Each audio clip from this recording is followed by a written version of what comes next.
Hi friends, மாயா சீனு சீரியலில் சூப்பரான ஒரு ப்ரோமோ வந்திருக்கு. நம்ம அதை பற்றி தான் இந்த வீடியோக்குள்ளே பார்க்க போகிறோம். வாங்க நம்ம வீடியோக்குள்ளே போகலாம். ஜானகி தனாவோட ரூமுக்கு வராங்க. பார்க்குறாங்க, தனாவை காணலை. எங்கே போயிட்டா தனா அப்படின்னு சொல்லிக்கிட்டு அவங்க கூப்பிட்டுட்டே இருக்கிறாங்க. ஆனாலும் தனாவோட சத்தமே இல்லை. அப்போ உடனே அவங்க என்ன பண்ணுறதுக்கு தெரியல. ஒருவேளை ரெஸ்ட் ரூமில் இருப்பாளன்னு சொல்லிட்டு அங்கேயும் பார்க்குறாங்க, அங்கேயும் இல்லை. அப்படி வரும்போது பார்த்தோம்னா டேபிள் மேலே ஒரு பேப்பர் இருக்குது. அந்த பேப்பர் ஜானகி கால்கிட்ட விழவும், இது என்ன பேப்பர் அப்படின்னு சொல்லிட்டு அங்கே எடுத்து பார்க்குறாங்க. பார்த்துட்டு உடனே அதை படிக்க ஆரம்பிக்கிறாங்க.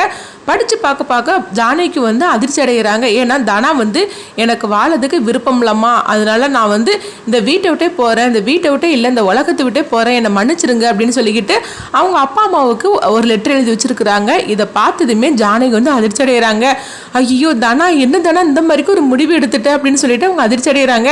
நேற்றுல இருந்தே அவள் ஏதோ யோசனை பண்ணிட்டே இருந்தா, நேற்றுல இருந்தே அவள் சரிப்பட்டவே வரல, இதே யோசனையிலே இருந்துட்டு இருந்தா, இப்படி ஒரு தப்பான முடிவு எடுக்கிறதுக்காக தான் இந்த மாதிரிலாம் பண்ணியிருப்பாள் அப்படின்னு சொல்லி அவங்க அதிர்ச்சியோடு இருந்துட்டு இருக்கும்போது அங்கே சிவா வராங்க. சிவா வந்ததுமே ஜானகி ஒன்றும் நடக்காத மாதிரிக்கு அவங்க இருந்திருந்தாங்க. அண்ணி தனாவை எங்க அண்ணி அப்படின்னு சொல்லி கேட்கும்போது ஜானகி எதுவுமே வெளிக்காட்டிக்காம அவங்க சிவாட்ட பொய் சொல்லியிருந்தாங்க. தனா அவள் ஃப்ரெண்ட்ஸை பார்க்கறதுக்காக போகிறாப்பா அப்படின்னு சொல்லவும், சரி எதுக்காக திடீர்னு நீ கேட்க வர அப்படின்னு சொல்லி ஜானகி கேட்கும்போது, ஒன்றும் இல்லை நீ தனா உடனே பார்க்கணுன்னு சொல்லி அண்ணன் கூப்பிட சொன்னார், அதுக்காக தான் அப்படிங்கிறாங்க.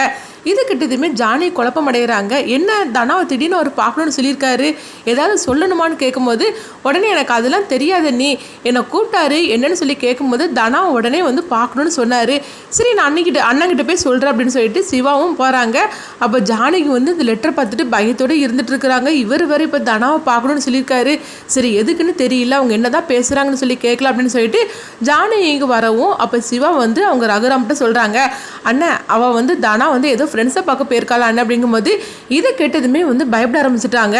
என்னது அவள் எதுக்காக வெளியே போனா, சரி அவள் வெளியே போகிறதா இருந்தால் யாரையாவது கூட்டிகிட்டு போயிருக்க வேண்டியதுன்னு எதுக்காக அவள் தனியாக போனா, ஏன் நீங்களாம் தனியாக அனுப்புனீங்க அப்படின்னு சொல்லிட்டு ரொம்பவே பதட்டமாக ரகுராம் சொல்லவும், இது கேட்டதுமே சிவா சொல்கிறாங்க, அண்ணன் இதுக்கு எதுக்குன்னு நீ இப்படி பதட்டம் அடையிற, நம்ம வீட்டு பொண்ணு எப்பவும் போகக்கூடிய இடத்துக்கு தானே போயிருக்கிறா, அதுக்கே இந்த மாதிரிலாம் நீ பயந்துட்டு இருக்கிற, ஏன் என்னாச்சு அப்படின்னு சொல்லி கேட்டுட்டு இருக்கும்போது உடனே ரகுராம் அவங்க கண் கலங்கி அவங்க சொல்லிட்டு இருக்கிறாங்க, இல்லை தனாவுக்கு ஏதோ ஒரு ஆபத்து வர மாதிரி இருக்குது, நான் கனவு கண்டேன் அப்படிங்கிறாங்க. இப்படி சொன்னதுமே ஜானகி அந்த லெட்டரை பார்த்துட்டு அதிர்ச்சி அடைகிறாங்க. என்னது அவர் இந்த மாதிரிக்கு சொல்லிட்டு இருக்காரு, அதே மாதிரி தானே இப்போ தனாவும் பண்ணி வச்சிருக்கிறா அப்படின்னு ஜானகி கண் கலங்கிட்டு இருக்கும்போது அப்போ சிவா சொல்கிறாங்க, என்னன்னா சொல்கிற அப்படிங்கும்போது, ஆமாம் தனா என்னை மன்னிச்சிருங்கப்பா, நான் இருக்கலை, நான் உங்களை விட்டு பிரிஞ்சு போகிறேன் அப்படின்னு அவன் என்கிட்ட அழுதுகிட்டே சொல்லிட்டு போகிறா, அது மட்டும் இல்லாமல் ஏதோ ஒரு மருந்தவை குடிக்கிற மாதிரிக்கு இருக்குது, எனக்கு ரொம்பவே பயமாக இருக்குது, எனக்கு இப்போவுமே தனாவை பார்க்கணும் அப்படிங்கவோ அப்போ சிவா சொல்கிறாங்க, அண்ணன் நீ ஏதோ கெட்ட கனவை கண்டிருக்கேன்னு, அதனால தான் இந்த மாதிரிலாம் நீ சொல்லிட்டு இருக்கிற, நம்ம தனாவுக்கு அப்படிலாம் ஒன்றும் நடக்காதுன்னு நீ பயப்படாது அப்படிங்கும்போது, இல்லை சிவா எனக்கு இந்த மாதிரிலாம் கனவு வந்தது கிடையாது, என் பொண்ணை எனக்கு இப்போவுமே பார்த்தாகணும், அவள் எங்கே இருந்தால் சரி உடனே நீ அழைச்சிட்டு வா அப்படிங்கும்போது, சரிண்ணா நீ கொஞ்சம் பொறுமையா இரு, நான் போய் அழைச்சிட்டு போறேன் அப்படின்னு சொல்லிட்டு சிவாவும் வராங்க. இதெல்லாம் பார்த்துட்டு ஜானகி அதிர்ச்சி அடைகிறாங்க.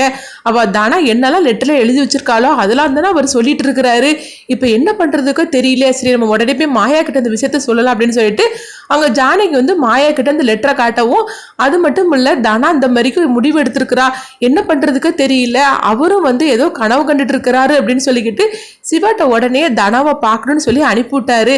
இவ என்னெல்லாம் லெட்டரை எழுதி வச்சிருக்காளோ அதெல்லாம் தான் அவர் கனவு கண்டிருக்காரு, எனக்கு என்னமோ ரொம்ப பயமா இருக்குது மாயா அப்படின்னு சொல்லவும் உடனே மாயா சொல்றாங்க, பெரியம்மா நீங்க ஒன்றும் பயப்படாதீங்க, அவ எங்க போயிருக்கான்னு எனக்கு தெரியும், நான் போய் அழைச்சிட்டு வர அப்படின்னு சொல்லிட்டு மாயா பார்த்தோம்னா நேரா கார்த்தியோட பண்ண வீட்டுக்கு தான் வராங்க. அங்க வந்ததுமே கார்த்திகிட்ட கேட்குறாங்க, டேய் ஒழுங்கு மரியாதை தனாவை விட்டுரு அப்படிங்கும்போது, ஓஹோ தனாவுக்காக நான் வெயிட் பண்ணிட்டு இருக்கேன்னு உனக்கும் தெரிஞ்சிருதா, நானும் ரொம்ப நேரமா அவளுக்காக தான் வெயிட் பண்ணிட்டு இருக்கேன், ஆனா ஒன்றும் வரலையே அப்படின்னு சொல்லவும், என்னடா சொல்லிட்டு இருக்கிற, என்ன தனா வரலன்னு சொல்லிட்டு இருக்க, தனா ஒன்றும் இப்போ வீட்டில் இல்லை, அவள் ஒன்றை பார்க்கறதுக்காக தான் வந்திருக்கான்னு எனக்கு நல்லாவே தெரியும், ஒழுங்கு மரியாதை என் கூட அனுப்பி வச்சிரு அப்படின்னு சொல்லும் போது, நான் ஏமா உங்ககிட்ட போய் சொல்ல போறேன், உண்மையிலே வரல, வேணா நீ போய் வீட்டுக்குள்ள எல்லாம் தேடிக்கோ அப்படின்னு கார்த்தி ரொம்பவே நக்கலா பதில் சொல்லிட்டு இருக்கிறாங்க. அப்ப மாயா சொல்றாங்க, அங்க பாரு தனா மட்டும் வீட்டுக்கு வராம அவ ஏதாவது தப்பான முடிவு எடுத்துட்டான்னு வச்சுக்கோங்க, அதுக்கப்புறமா என்னோட இன்னொரு முகத்தை நீ பார்க்க வேண்டியது இருக்கும் அப்படின்னு மாயா ரொம்ப எச்சரிக்கை விட்டுட்டு அங்க இருந்து கிளம்பி போறாங்க. அடுத்து பார்த்தோம்னா தனாவை தான் காட்டுறாங்க. தனா